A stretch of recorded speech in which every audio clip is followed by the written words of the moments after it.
ನಮಸ್ತೆ 24x7 ಕರ್ನಾಟಕ ಸ್ವಾಗತ ಸುಸ್ವಾಗತ. ನಾನು ಬಂದು ಭೇಟಿ ಮಾಡಲು ಬಂದಿರೋದು ರಾಯಚೂರು ಜಿಲ್ಲೆ ರಾಯಚೂರು ತಾಲೂಕಿನ ಆಪಲ್ದಿನ ಗ್ರಾಮ ಪಂಚಾಯತ್ ಸದಸ್ಯರನ್ನ. ಬನ್ನಿ ಅವ್ರ ಜೊತೆ ಕುಳಿತು ಅವ್ರ ಪರಿಚಯ ಮಾಡಿಕೊಳ್ಳೋಣ. ನಮಸ್ತೆ ಸರ್. ಸರ್ ನಿಮ್ಮ ಹೆಸರು? ಸರ್ ಯಾವ ಪಂಚಾಯತಿಯಿಂದ ಆಯ್ಕೆ ಇರ್ತದೆ? ಆಪಲ್ದಿನ ಪಂಚಾಯತಿಯಿಂದ. ಸರ್ ರಾಜಕೀಯ ಜೀವನ ಹೇಗೆ ಅನಿಸ್ತಾ ಇದೆ ಸರ್? ರಾಜಕೀಯ ಜೀವನ ಫಸ್ಟ್ ನಮ್ಮ ಸಂಘ ಸಂಸ್ಥೆಯಿಂದ ಬೆಳೆದವನು. ಸಂಘ ಕಟ್ಟಿದ್ದು ನಾವೇ ಜಗೇಶ್ವರ ಯುವಕ ಮಂಡಳಿಯಿಂದ ಆಯ್ಕೆ ಆಗಿದೆ. ಅವಾಗಲಿಂದ ರಾಜಕೀಯಕ್ಕೆ ಹೋಗ್ಬೇಕಂತ ನನ್ನ ಮನಸ್ಸು ಆಯ್ತು. ಸರ್ ಎಷ್ಟು ಮತಗಳ ಅಂತರದಿಂದ ವಿಜಯ ಸಾಧಿಸಿ? ಫಸ್ಟ್ನೇ ಸಲ ಒಂದ್ಸಲ ನಿಂತಾಗ 21 ಮತಗಳಿಂದ ಸೋತಿದ್ದೀನಿ. 510 ಬಿದ್ದಿದ್ದು ನನಗೆ. ಈ ಸಲ ಗೆದ್ದಿದ್ದು 450 ಕೋಟಿಲಿಂದ ಗೆದ್ದಿದ್ದೀನಿ. ಎರಡನೇ ಸಲ ನಾನು ರಾಜಕೀಯದ ಕಾಲಿಟ್ಟಿದ್ದು. ಮತ್ತು ಅದರಿಂದಾಗಿ ಜನರಿಗೆ ವಿಧಿವೇತನ ಮತ್ತು ಸಂಧ್ಯಾ ಸುರಕ್ಷೆ ಅದರಿಂದನೇ ಇವತ್ತು ನನಗೆ ಜನ ಮತಗಳಿಂದ ಗೆಲ್ಲಿಸಿದ್ದಾರೆ. ನನಗೆ ಅವರೇ ಕಾರಣಭೂತರು. ಯಾಕಂದರೆ ಅವರಲ್ಲಿಂದನೇ ಓಟು ನನಗೆ ಬಿದ್ದಿದ್ದು ರಾಜಕೀಯ ಮೊದಲನೇ ಬಾರಿಗೆ.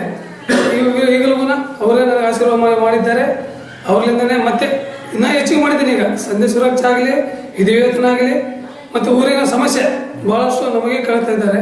ನೋಡಪ್ಪ ನಮಗಿಂದ ಮಾಡಿಸು ಅಂತ. ಈಗಲೂ ನಾವು ಬಿಟ್ಟಿಲ್ಲ, ಮಾಡ್ಸಕತ್ತಿದ್ದೀವಿ. ಅವ್ರದ್ದೇ ನಮ್ಮ ಋಣ ಇವತ್ತು. ಆದರೂ ಜನ ಒಳ್ಳೆಯ ನಮ್ಗೆ ರೆಸ್ಪೆಕ್ಟ್ ಕೊಡ್ತಾ ಇದ್ದಾರೆ. ನೀವು ಮುಂದೆ ಮತ್ತೆ ಬರ್ರಿ ಅಂತ ಕೇಳ್ತಾರೆ. ಊರಿನ ಸಮಸ್ಯೆ ಮತ್ತೆ ಚರಂಡಿ ಆಗಲಿ ಕೆಲಸ ಮಾಡಿಸೋದಂತ ನಮಗೆ ಕೇಳಕತ್ತಾರೆ. ಚರಂಡಿ ಮಾಡಿಸಿದ್ದೀವಿ. ಹೆಣ್ಮಕ್ಳು ಶೌಚಾಲಯ ಕಂಪೌಂಡ್ ಗೋಡೆ ನಿರ್ಮಾಣ ಮಾಡಿದ್ದೀವಿ. ಹೈಸ್ಕೂಲ್ ಕಂಪೌಂಡ್ ಗೋಡೆ ನಿರ್ಮಾಣ ಮಾಡಿದ್ದೀವಿ. ಮತ್ತು ಗಿಡ ನೀರು ಕಾರ್ಯಕ್ರಮ ಹೈಸ್ಕೂಲ್ ಈಗ ಗಿಡ ನೀರು ಕಾರ್ಯಕ್ರಮ ಮಾಡಿದ್ದೀವಿ. ಮತ್ತು ಕಲ್ವಾಟು ನಿರ್ಮಾಣ ಮಾಡಿದ್ದೀವಿ. ಮತ್ತು ರೋಡ್ ಮಾಡಿದ್ದೀವಿ.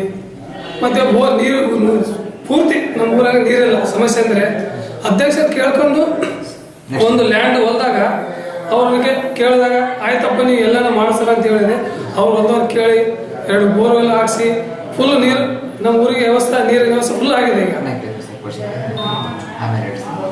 ಸರ್ ನೀವು ರಾಜಕೀಯ ಜೀವನಕ್ಕೆ ಬರೋದಕ್ಕೆ ನೀವು ಮೊದಲ ನಿಮ್ಮ ತಂದೆ ತಾಯಿ ಸಹೋದರ ಇದ್ದಂತ? ನಮಗೆ ಯಾರು ತಂದೆ ತಾಯಿ ರಾಜಕೀಯ ಮಾಡಿಲ್ಲ. ಫಸ್ಟಿಗೆ ಸಂಘ ಸಂಸ್ಥೆಯಿಂದ ನನಗೆ ರಾಜಕೀಯಕ್ಕೆ ಮನಸ್ಸು ಆಯಿತು ಹೋಗ್ಬೇಕಂತ ವಿಚಾರದಾಗ.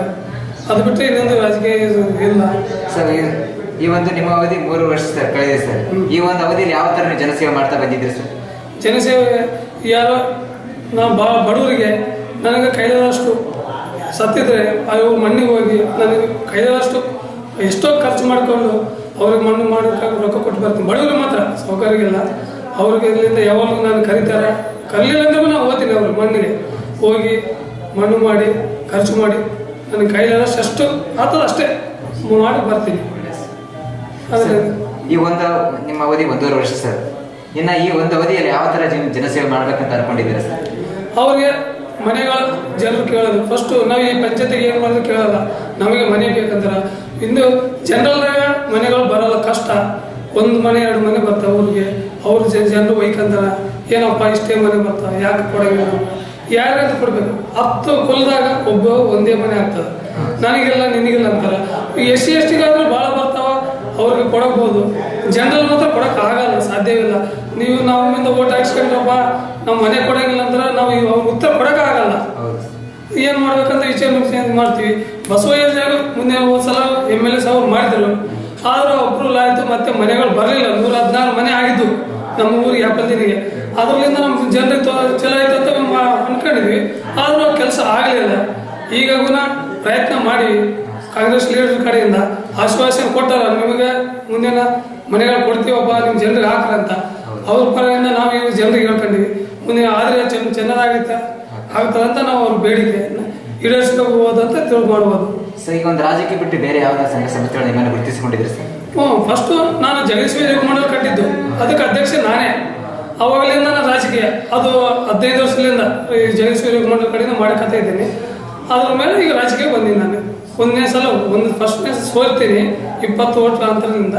ಸೆಕೆಂಡ್ನೇ ಸಲ ಗೆದ್ದೀನಿ ಜನ ಆಶೀರ್ವಾದದಿಂದ.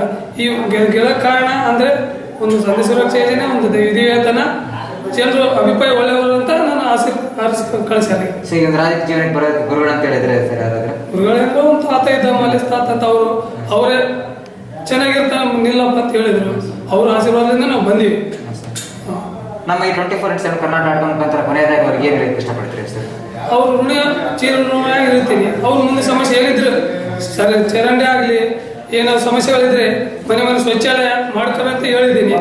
ಆದರೆ ಗೌರ್ಮೆಂಟ್ ಕಡೆಯಿಂದ ನಾನು ಬಂದು 3 ವರ್ಷ ಆಯಿತು, ಈಗ 1 ರೂಪಾಯಿ ಕೊಡ್ತಾ ಇರಲಿಲ್ಲ ಜನ. ನೀವು ಹೇಳ್ತೀರಪ್ಪ ಕೆಲಸ ಮಾಡಿಸ್ರಿ, ನಾವು 1 ರೂಪಾಯಿ ಬರ್ತಾ ಇಲ್ಲ ಅಂತ ಅವರು ಜನರು ಕೇಳಕತ್ತಾರ. ಇಲ್ಲಪ್ಪ ಬರ್ತದೆ, 3 ವರ್ಷ ಆಯ್ತು 1 ರೂಪಾಯಿ ಕೊಡಿಲ್ಲ. ಚರಂಡಿಗಂತೂ ರೊಕ್ಕ ಜಗ್ಗಿ ಅಂತ ಹೇಳಕತ್ತಾರ ಪಂಚಾಯತಿನಾಗ ಫುಲ್. 3 ವರ್ಷ ಆದ್ರೂ 1 ರೂಪಾಯಿ ಜನರು ಕೊಟ್ಟಿಲ್ಲ ನಾವು.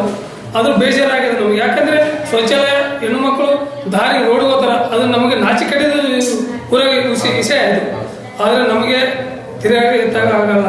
ಹೆಣ್ಮಕ್ಳಿಗೆ ಹೋದ್ರೆ ಕೇಳಿದ್ರೆ ಗುಣ ಏನಪ್ಪ ಅಂದ್ರೆ, ಆದ್ರೆ ಅವ್ರು ಕಟ್ಕೊಂಡ್ರೆ ಸ್ವಂತ ಹಣದಿಂದ ರೊಕ್ಕ ನಾವು ಪಂಚಾಯತ್ ಕೊಡ್ಸಕ್ ಆಗಲ್ಲ. ಕೊಡ್ತೀವಿ ಅಂತಾರ, ಕೊಡಲ್ಲ. ಶೌಚಾಲಯ ಮಾಡ್ಕೊಂಡಾರ, ಮನೆ ಮನೆಗೆ ಹೋಗಿ ಹೇಳಿವಿ ನಾವು. ತಿರುಗಾಡಿದ್ರೆ ನೀವು ಹೇಳ್ತೀರಪ್ಪ ನೀವು ಕೊಡಂಗಿಲ್ಲ ಅಂತ ನಮಗೆ ನಾಚಿಕೆ ಆಗಿದೆ ಈಗ. ಸೊ ಅದೇ ರೀತಿ ಈ ಒಂದು ನಿಮ್ಮ ಸ್ಥಾನಕ್ಕೆ ಬರೋದಕ್ಕೆ ನಿಮ್ಮ ಗ್ರಾಮದ ಜನತೆನೇ ಕಾರಣ. ಈ ನಮ್ಮ 24/7 ಕರ್ನಾಟಕ ಮುಖಾಂತರ ಕೊನೆಯದಾಗಿ ಜನರಿಗೆ ಯಾವ ರೀತಿ ಸಿಹಿ ಮಾತಾಡಕ್ಕೆ ಇಷ್ಟಪಡ್ತೀರಾ ಸರ್? ಜನರಿಗೆ ಅವ್ರಿಗೆ ಚಿರಋಣವಾಗಿರ್ತೀನಿ. ಅವಾಗಲಿಗೆ ಅವ್ರು ಏನು ಹೇಳಿದ್ರೆ ಅವ್ರು ಮಾಡಕ್ಕೆ ಸಿದ್ಧ ಏನ್ರಿ. ಅವ್ರಿಗೆ ಅವ್ರ ಆಶೀರ್ವಾದದಿಂದ ನಾನು ಮ್ಯಾಗ ಬಂದಿದ್ದು ಚಿರು. ಸರ್ ಇನ್ನು ಮುಂದೆ ಇದೇ ತರ ಒಳ್ಳೆ ಕಾರ್ಯ ಕೆಲಸಗಳು ಮಾಡ್ತಾ ಯಶಸ್ವಿ ಆಗಲ್ಲ ಅಂತ ಹೇಳ್ತಾ ನನ್ನ ಮಾತುಗಳನ್ನು ಮುಗಿಸುತ್ತೇನೆ. ಧನ್ಯವಾದಗಳು ಸರ್. ಧನ್ಯವಾದ.